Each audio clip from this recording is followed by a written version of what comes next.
Good Monday makers. In this week's Community Build Roundup, we're going to be checking out a ladder crane, a wire shelving hack, a light board, a chicken enclosure roof, leveling feet, and a UTV bed topper. All kinds of really awesome builds as always. Let's jump right in and check them out. First up is this wildly creative build, this ladder crane. And you can buy ladder crane solutions, and I imagine they're pretty expensive. So Ken wanted to make a DIY version and save some money, and he did using maker pipe and conduit, a winch, and just some other materials here, as you can see. And we'll watch a video here in a second where you can see this in action. But basically, this is just made to raise up supplies, like roofing supplies, up to you on the roof, so you don't have to go up and down the ladder a bunch of times. I can see why this would be super handy, even if it's just you replacing your own roof. So this is really cool. And like I said, it's just really clever and creative. And basically the conduit runs through the rung of the ladder there, as you can see. And then he just has T-connectors going up. And then another piece of conduit goes through the rung up here. And then he's just got a few various connectors, like the adjustable angle connector and the T to use to kind of make this. And then here we can see it in action. Super cool.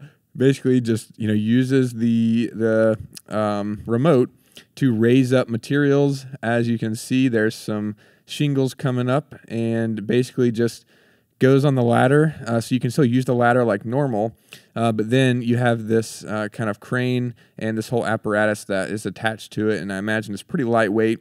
And then you can get your materials off of it and save a ton of time, which is just really awesome. Like I said, super creative. So thanks so much for sharing this, Ken. Really love seeing it. Next up is a wire shelf modification, and Anonymous Builder sent this in, and they said that they have the Trinity shelves that are most commonly sold by Costco. You've probably seen these before. These are really common, these wire shelves. They're really great, and these have a 1-inch outer diameter pole in them, and the 3/4-inch EMT connectors that we make they're made for 3/4-inch trade size EMT Conduit, which has an outside diameter of 0.92. So it's made for slightly smaller diameter. They said they used just some large channel locks and basically just kind of put the connector in place and then bent the two pieces together, kind of squeezed them together to allow them to fit. And then they said that they used the hardware, but it was pretty short. So using longer hardware, like the bolts that we give you are 25 millimeters long.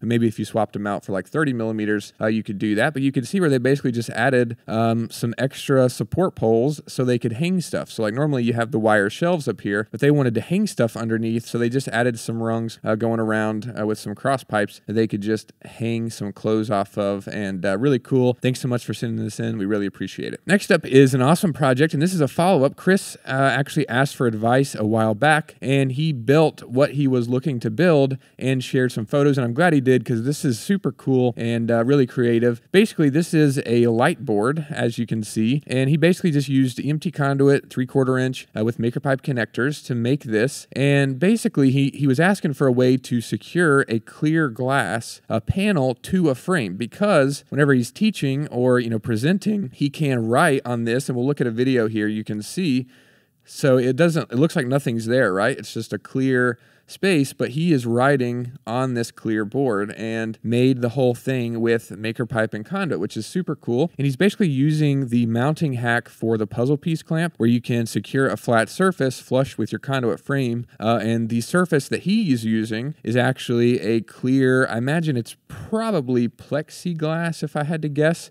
And he drilled holes in it and basically just clamped it inside of the rectangular frame with the puzzle piece clamps, which is super cool. And there you can see where he's writing, and just a really awesome build. And it's really awesome that he was able to do it with maker pipe and conduit, and just really cool. He said he's going to be doing a follow-up video on how he made it and stuff, which is going to be really cool. Can't wait to see that, but just really awesome all the way around. So thanks so much, Chris, for sharing that. We love seeing it. Next up is a project from Carlos, and we saw a couple of builds from Carlos last week, and he's got another one here. He's building all kinds of stuff, which is really great. And this is a roof for a poultry enclosure. As you can see down here is the poultry kind of enclosure enclosure or pin, and he basically added a roof to it, which is something we've seen pretty common if somebody has, like an enclosure that they need a roof for, or a greenhouse they need a roof for. It might be made out of wood underneath for the actual enclosure. Then the roof, they use conduit and connectors, which is really awesome, and exactly what Carlos did. You can see here that he did some nice bends and used, it looks like maker pipe T connectors, and I think the arch of the roof kind of just goes over and then just kind of like sits on top of the piece of conduit that runs from one side to the other. I guess you'd call that the ridge pole. And maybe he has crossover clamps securing that somewhere. I don't see any.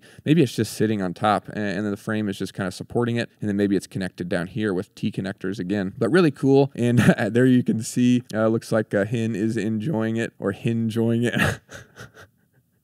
Oh, so bad. Oh gosh. And then he's got some coroplast material, maybe left over from his garden workbench.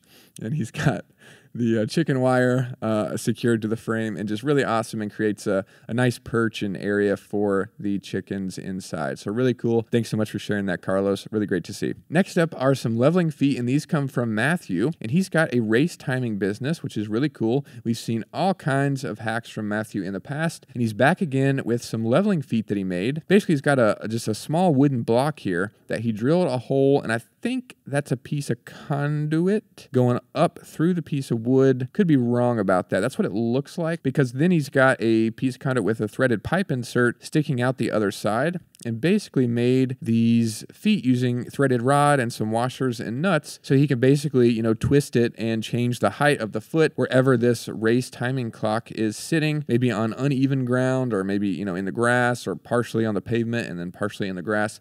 So he can level it out, as you can see here, which is really awesome and just a really great hack. And that's a really cool build too. But we've seen all kinds of great builds and hacks from Matthew. So really cool. Thanks so much for sharing this. Really appreciate it. Next up is a UTV bed topper built by Paul. And this is really cool. He's got a Polaris Ranger, as you can see here. And he wanted to create a covered enclosure topper for the bed, and basically used 3/4 inch EMT conduit. And he basically bent a kind of U-shaped frame that attaches to the bed. It looks like he drilled through the conduit and then used eye bolts to kind of go through the conduit wall into the bed of the Ranger. I'm kind of unfamiliar with these Polaris Rangers, so I don't know if they have threaded, kind of mounting points in the bed, but that's really cool if they do. And this is really awesome. I imagine he used eye hooks to give him some, mounting points for straps, which is really clever to be able to do that. But then you can see the conduit goes up and then arches over, and then he's got a rectangular frame around the top, and he's using, looks like mostly T connectors for the frame, and looks like, I think, crossover clamps maybe up there. Can't really tell. See if we see another picture. Maybe not crossover clamps. Maybe he's just got that rectangular frame just bolted through the conduit into the other part of the frame, but really cool. And then he got this custom cover from coversandall.com, which is really cool, and never seen this website before. It looks like they have all kinds of covers that you can customize and get for different projects. So this might be really useful for you guys out there building custom things. So I'm really glad he shared this website. I've never bought from him, so I don't know anything about him. So keep that in mind. From what I can tell, it looks legit, and he used them and he was happy. So that's a good recommendation. Thanks so much, Paul, for sharing that. And thanks to everybody for posting your builds. As always, these will all be linked down below if you want to check any of them out in more detail. Thanks everybody for watching. We'll see you in the next one.